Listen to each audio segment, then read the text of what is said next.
नमस्कार दोस्तों, स्वागत है आप सभी का हमारे इस चैनल गरुड़ धर्मार्थ पर। दोस्तों, अगर आप भी अपनी लाइफ में कुछ नया सीखने की चाह रखते हैं तो इस चैनल को अभी सब्सक्राइब कर लें।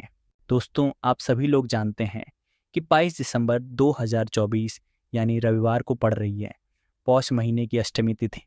दोस्तों, इस बार की अष्टमी तिथि 2 दिन मनाई जाएगी, रविवार और सोमवार को, जो बहुत ही खास है। और दोस्तों, ये वो तिथि है जो पौष मास में पड़ने वाली सबसे बड़ी तिथि है, क्योंकि ये रविवार के दिन पड़ रही है और इसका बहुत ही बड़ा और विशेष महत्व होता है।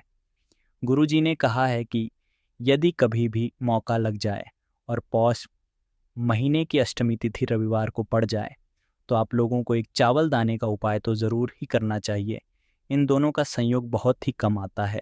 इसी के साथ मैं गुरुजी ने अपनी शिव पुराण कथा में बताया है कि इस दिन आपको एक चावल का उपाय तो आपको ज़रूर ही करना चाहिए, क्योंकि ऐसा दिन पूरे साल में सिर्फ एक ही बार आता है। और दोस्तों, आप सभी लोग जानते हो कि रविवार अष्टमी का यदि सबसे बड़ा कोई उपाय है तो वो एक चावल के दाने वाला उपाय है। तो दोस्तों, इसके दिन आप लोगों को इस एक चावल वाले उपाय को ज़रूर करना है। बहुत सारे लोग होंगे जिन लोगों ने इस उपाय को ना किया हो, मतलब पूरा साल निकल गया, उन्होंने किसी भी दिन इस चावल वाले उपाय को ना किया हो। पर दोस्तों, आपके पास एक आखिरी मौका बचा हुआ है, जो कि 22 दिसंबर के दिन है। तो इस दिन आप लोगों को इस वाले उपाय को ज़रूर कर लेना है। भले ही आपने पूरे महीने भर इस उपाय को ना किया हो, पर यदि आपने इस पौष महीने की अष्टमी तिथि के दिन यदि इस वाले उपाय को कर लिया तो आपको इस उपाय को करने का वो फल मिलेगा जिस आपने कभी कल्पना भी नहीं करी होगी। इसीलिए आप लोग इस वाले उपाय को एक बार ज़रूर कर लेना है, ताकि आप लोगों के हाथ से यह मौका ना जा सके और आपको इस उपाय को करने का फल मिल सके। दोस्तों, यह उपाय पंडित जी ने अपनी अभी की ही श्री शिवा महापुराण की कथा में बताया है, जिस उपाय को आज हम आपको बहुत अच्छे से समझाने वाले हैं। इस वीडियो को देखने के पश्चात इस उपाय को समझने के लिए आपको कोई और वीडियो को देखने की ज़रूरत नहीं पड़ेगी। तो चलिए दोस्तों, उपाय को शुरू करते हैं। देखिए, यह इस पौष महीने के रविवार अष्टमी के दिन ये इतना ख़ास होता है, इतना महत्वपूर्ण होता है। देखा गया है कभी कभी बड़े बड़े पूजा पाठ अनुष्ठान से जो मनोकामना पूर्ण नहीं होते, वो पौष महीने के रविवार के दिन एक छोटे से उपाय करने से ही आपकी मनोकामना पूर्ण हो जाती है। और बहुत सारे लोगों ने इस उपाय को किया भी है और उनको इस उपाय को करने का फल भी ज़रूर मिला है।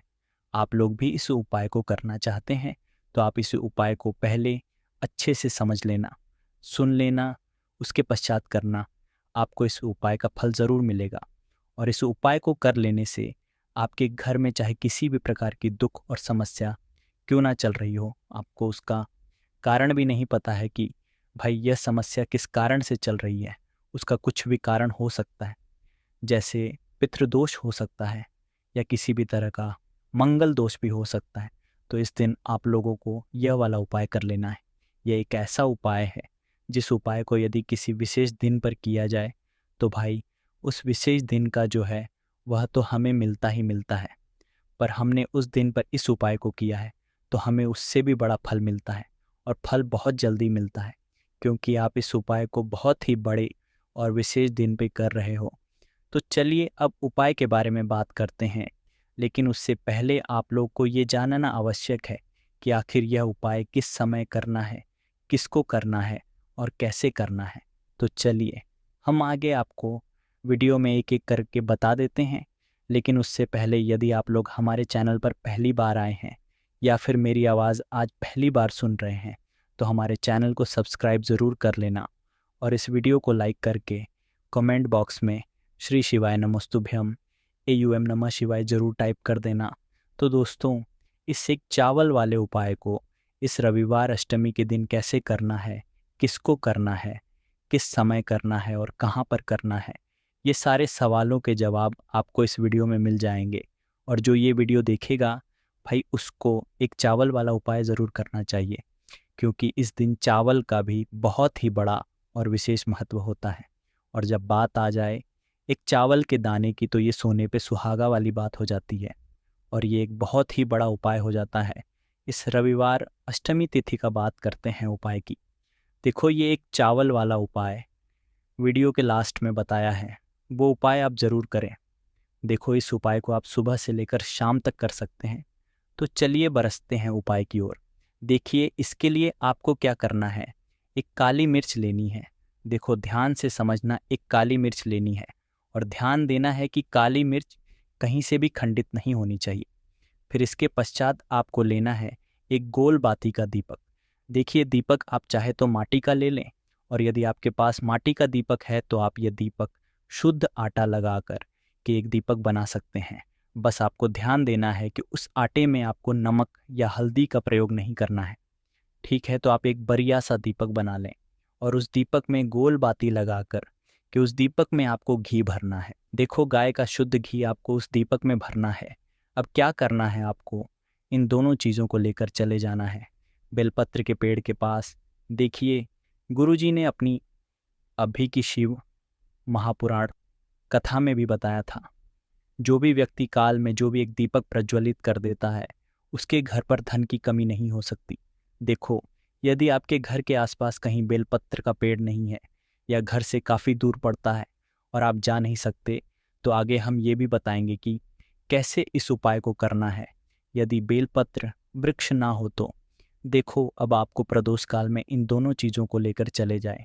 बेलपत्र के पेड़ के पास में अब क्या करना है, सबसे पहले आपको उत्तर दिशा की ओर मुंह आपको खड़े हो जाना है और जो आप दीपक लेकर गए हैं उससे आपको बेलपत्र की जड़ में प्रज्वलित करना है। दीपक प्रज्वलित करने के पश्चात आपको एक काली मिर्च अपनी हथेली पर रखना है और बेलपत्र के पेड़ का आपको 5 बार परिक्रमा लगा लेना है। और यदि आप परिक्रमा बेलपत्र के पेड़ का नहीं लगा सकते हैं तो आपको दीपक को चारों ओर कुछ इस तरह से क्लॉकवाइज 5 बार घुमा देना है, मतलब आरती करना है। और आने के पश्चात आपको उसी काली मिर्च को दीपक में डाल देना है और वहीं पर बैठकर हाथ जोड़ करके आंख बंद करके आपको जो भी आपके जीवन में समस्याएं हैं, घर से लक्ष्मी जी का निवास नहीं है, घर में लक्ष्मी जी प्रवेश नहीं कर रही है, और भी जीवन में जो भी समस्याएं हैं, तो उस समय आपको विनती करनी है। ठीक है, अब इसके पश्चात यदि आपके घर के आसपास कहीं बेलपत्री का पेड़ नहीं है तो आपको इन सब चीज़ों को लेकर चले जाना है शंकर जी के मंदिर में। और शिव जी के मंदिर पहुंचकर आपको क्या करना है, आपको इसी एक दीपक को आपको शंकर जी के मंदिर की जो चौखट होती है ना, वहाँ पर आपको इस दीपक को जलाना है। और दीपक जलाते समय आपका मुख उत्तर दिशा की ओर होना चाहिए। दीपक जलाने के पश्चात आपको क्या करना है, एक काली मिर्च अपनी हथेली पर रखना है और आपके जीवन में जो भी समस्याएं हैं, चाहे वो समस्या परिवार को लेकर हो या फिर धन को लेकर हो, वो अपनी वह समस्या बोलनी है और बोलने के आप उसी काली मिर्च को दीपक में डाल देना है और आपकी कामना पूर्ण हो जाए, घर में लक्ष्मी जी का निवास हो, ऐसी कामना आपको कर लेनी है। देखिए, शंकर जी की मंदिर की जो चौखट होती है ना, उसमें 33 कोटि देवी देवता निवास करते हैं। यदि आप वहाँ पर दीपक जलाते हैं तो इससे भगवान शिव तो प्रसन्न होते ही हैं, साथ ही आपको 33 कोटि देवी देवताओं का आशीर्वाद प्राप्त होता है और वह सभी प्रसन्न होते हैं जिनकी आशीर्वाद से आपकी कामना प्रतिशत पूरी होती है। तो आप ये उपाय ज़रूर करिएगा। आप बहुत ही छोटा सा उपाय है, करके देखिएगा। देखिए, अब हम जान लेते हैं गुरुजी द्वारा बताए गए दूसरे उपाय के बारे में। इस उपाय के लिए आपको मात्र 2 लौंग लेनी होगी, यानी कि आपको लौंग का जोड़ा लेना है। 2 फूल वाली आपको लौंग लेनी है। लौंग का जोड़ा कहीं से भी खंडित नहीं होना चाहिए, इस बात का ध्यान रखिए। इसी के साथ में आपको लेना होगा लाल चंदन का। देखिए, यदि आपके पास लाल चंदन की लकड़ी है तो उसे घिसकर भी आप चंदन के रूप में प्रयोग कर सकते हैं। यदि पाउडर है तो उसका भी आप अपने उपाय के लिए प्रयोग कर सकते हैं। देखिए, चंदन जो है वो तेज का प्रतीक माना गया है और साथ ही साथ जीवन के अंधकार को दूर करने का प्रतीक माना गया है।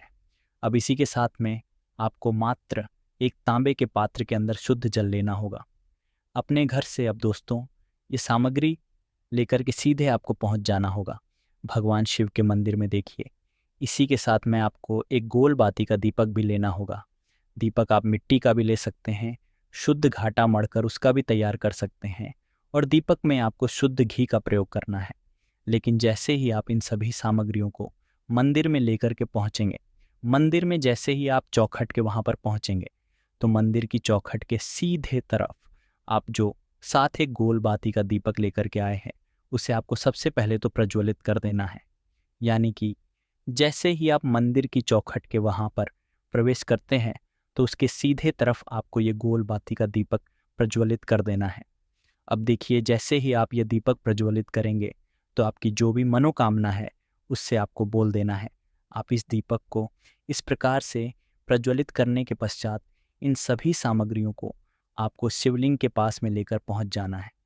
अब देखिए दोस्तों, आपके पास जो एक तांबे के पात्र के अंदर शुद्ध जल है उसमें से आपको केवल आधा लोटा जल ही भगवान शिव के शिवलिंग पर अर्पित करना है। आधा लोटा जल आपको उसी पत्र के अंदर बचा लेना है।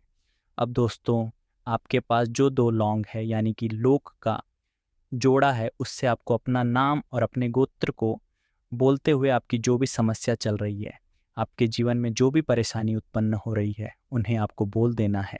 और ये जो लौंग का जोड़ा है इसे आपको भगवान शिव के शिवलिंग पर अर्पित कर देना है। जैसे आप ये 2 लौंग शिवलिंग पर चढ़ाएंगे तो अपना हाथ जो है वहाँ पर आपको रखना है और महादेव से आपको प्रार्थना करनी है कि मेरे जीवन की ये जो परेशानियाँ हैं ये सभी दूर हो जाएं। यानी कि आपके जीवन में धन की संबंधित परेशानी चल रही है, कर्ज की समस्या चल रही है, बच्चों का पढ़ाई लिखाई में मन नहीं लग पा रहा है, घर के जो आर्थिक संकट है वह सभी दूर हो, व्यापार आपका ढंग से नहीं चल पा रहा है, घर में रोग की स्थिति बनी हुई है, यानी कि जिस भी प्रकार की आपकी समस्याएं हैं उसे आपको महादेव से बोल देना है और महादेव से इन सभी समस्याओं को दूर करने के लिए आपको प्रार्थना कर लेनी है। अब देखिए दोस्तों, आपने जो 2 लौंग शिवलिंग पर समर्पित की थी उसे आपको वहाँ से उठा लेना है और इन दोनों लौंग को आपको शिवलिंग से उठा करके सीधे उससे जल पात्र के अंदर डाल देना है। यानी कि अपने आधा लोटा जल और बचाया हुआ था उसी के अंदर आपको ये 2 लौंग डाल देनी है और साथ में आप जो लाल चंदन लेकर के आए थे उस लाल चंदन को भी आपको उसी पात्र के अंदर डाल देना है। यानी कि आधा लोटा जल और बचा हुआ है तो उसी आधे लोटे जल के अंदर आपको ये लाल चंदन भी डाल देना है। अब देखिए, इस आधे लोटे जल में है जिसमें अपने 2 लौंग डाली है, लाल चंदन डाला है, उसे सीधे लेकर आपको पहुंचना है बेलपत्र के वृक्ष के वहाँ पर। देखिए, बेलपत्र का वृक्ष यदि आपके घर पर है तो वहाँ पर आपको आ जाना है। आपके घर के आसपास कहीं भी है तो वहाँ पर आपको पहुँच जाना है और उसके पश्चात आपका जो मुख है वह उत्तर दिशा की ओर होना चाहिए और उसके पश्चात आपको अपना नाम और अपनी गोत्र को बोलना है और पुनः अपने जो भी परेशानियाँ शिवलिंग के पास में बोली थी उन्हें आपको वापस से बेलपत्र के वहाँ पर भी बोल देनी है। और ये जो आधा लोटा जल और है इससे आपको पूरा बेलपत्र के वृक्ष की जड़ में श्री शिवाय नमस्तुभ्य इस मंत्र का जाप करते हुए समर्पित कर देना है। तो बस इतना सा उपाय आपको करना है। जो भी आपकी परेशानी है, समस्या है, उससे महादेव निश्चित ही दूर करेंगे। अब दोस्तों, हम जान लेते हैं तीसरे चमत्कारी और विशेष उपाय के बारे में। देखिए, ये उपाय बहुत ही चमत्कारी है क्योंकि इस उपाय से आपके जिम में तेज वृद्धि होगी, यानी कि जीवन से जितना भी अंधकार ही वो सभी दूर होगा। तो इस उपाय के लिए आपको मात्र एक गुड़ का टुकड़ा लेना है। गुड़ का टुकड़ा आपके जीवन में तेज की वृद्धि करता है और साथ ही साथ आपके जीवन से जो अंधकार है उसे दूर करता है। इसी के साथ में आपको एक चावल दाना यानी कि अक्षत का दाना लेना है। ये चावल का दाना आपके जीवन में सुख शांति को लेकर के आता है, आपके में धन की जितनी भी परेशानियां हैं उन्हें समाप्त करता है। इसी के साथ में आपको मात्र एक हरा मूंग लेना है। हरा मूंग जो है वह बुध ग्रह को प्रसन्न करता है। देखिए, हरे मूंग का उपाय करने से बुध ग्रह मजबूत होता है और बुध ग्रह के मजबूत होने से बुद्धि, ज्ञान और विवेक की प्राप्ति होती है। तो ये तीनों ही सामग्री आपको एक एक लेनी है, यानी कि एक गुड़ का, एक चावल का दाना, एक हरा मूंग आपको है। देखिए, हरा मूंग का दाना और चावल का जो दाना है वो आपको साबुत लेना है, खंडित नहीं होना चाहिए। और इसी के साथ में आपको मात्र एक तांबे के पात्र के अंदर अपने घर से शुद्ध जल ले लेना है। देखिए, अब इन सभी सामग्रियों को लेकर के सीधे आपको पहुंच जाना है भगवान शिव के मंदिर में। आप ये उपाय सुबह से लेकर के शाम तक किसी भी समय कर सकते हैं, लेकिन रविवार के दिन ही आपको इस उपाय को करना है। सबसे पहले तो ये जो एक गुड़ का टुकड़ा है, एक चावल का दाना है और एक हरा मूंग का दाना है, उन तीनों को आपको उस जल के पात्र के अंदर डाल देना है। लेकिन यह जो उपाय है आपके जीवन की सारी परेशानियों को दूर करने के लिए होता है। लेकिन विशेष मनोकामना तीनों सामग्रियों से ही आपकी परिपूर्ण हो जाती है। देखिए, यदि आपके जीवन तेज होगा तो सभी आपसे वार्तालाप करेंगे, सभी आपसे बात करेंगे और आपका जो मान सम्मान है वह बढ़ता है। और चावल का जो दाना है वह धन में वृद्धि करता है, मन की शांति के लिए होता, और हरा मूंग जो है वो बुद्धि, ज्ञान और विवेक की प्राप्ति के लिए होता है। अब देखिए, यह जो एक पात्र है इससे आपको भगवान शिवा के शिवलिंग पर धीरे धीरे अर्पित कर देना है, श्री शिवाय इस मंत्र का जाप करते हुए, और तुम रुकेश्वर महादेव का मन में स्मरण करते हुए। लेकिन तुम रुकेश्वर महादेव का स्मरण करने से यह जो उपाय है और अधिक प्रभावशाली हो जाता है। तो तुम रुकेश्वर महादेव का स्मरण करते हुए यह करने से आपके जीवन में जो भी अशांति है वह सभी दूर हो जाएगी। तो इस प्रकार से आपको ये सुंदर सा उपाय कर लेना है। इसके पश्चात बात करते हैं तीसरे उपाय की। देखो, यह उपाय बहुत ही अचूक उपाय है जो आपको करना है। देखो, इस उपाय के लिए आपको 2 दीपक लेने हैं। देखो, दोनों दीपक आपको मिट्टी के दीपक लेने हैं। उसके पश्चात आपको दोनों दीपक को प्रज्वलित करने के लिए आपको लंबी बातें लेनी है, और यह दीपक घी और सरसों के तेल से दीपक प्रज्वलित करने हैं। ये सब लेने के पश्चात लेना है एक कटोरी में कच्चा दूध थोड़ा सा लेना है। उसके पश्चात आपको लेना है 1 लोटा जल। देखो, गुरुजी ने इस उपाय के लिए बताया है कि ये उपाय आपको प्रदोष काल में करना है। कहते हैं कि बेलपत्र के वृक्ष में प्रदोष काल के समय में महादेव वास करते हैं। उस समय हम कोई भी उपाय करते हैं तो उसका फल हमें ज़रूर मिलता है। देखो, अब ये सब सामग्री लेकर आपको प्रदोष काल में चले जाना है। बेलपत्र के वृक्ष के वहाँ पर देखो, वह पहुँच जाने के पश्चात आपको सबसे पहले बेलपत्र की जड़ में सबसे पहले वो दूध जो आप लाए हैं उसे समर्पित कर देना है। उसके पश्चात आपको जो 1 लोटा जल जो आप लाए हैं वो आपको धीरे धीरे बेलपत्र की जड़ में समर्पित कर देना है। उसके पश्चात आप जो दीपक लाए हो, दोनों दीपक को आपको बेलपत्र की जड़, बेलपत्र की तरफ मुंह करके बाती का आपको 1 दीपक घी का और 1 दीपक तेल का प्रज्वलित कर देना है, और आपकी जो भी कामनाएं हैं वो महादेव को बोलना है। देखो, गुरुजी ने कहा रविवार के दिन पर बेलपत्र की जड़ में दीपक प्रज्वलित कर देता है, महादेव उसकी सभी मनोकामना पूरी कर देते हैं। देखिए दोस्तों, आज के इस वीडियो में हमने आपको रविवार के दिन किए जाने वाले 3 बहुत ही सुंदर से उपाय बताए हैं। जो भी आपके लिए उचित है, सरल है, उसे आप कर सकते हैं। तो ये थी आज की विशेष जानकारी। उम्मीद है ये जानकारी आपके काम आएगी। यदि वीडियो अच्छा लगा हो तो एक लाइक ज़रूर कर दीजिए, और रोज़ाना नई नई जानकारी प्राप्त करने के लिए हमारे इस चैनल को अभी सब्सक्राइब करें। धन्यवाद।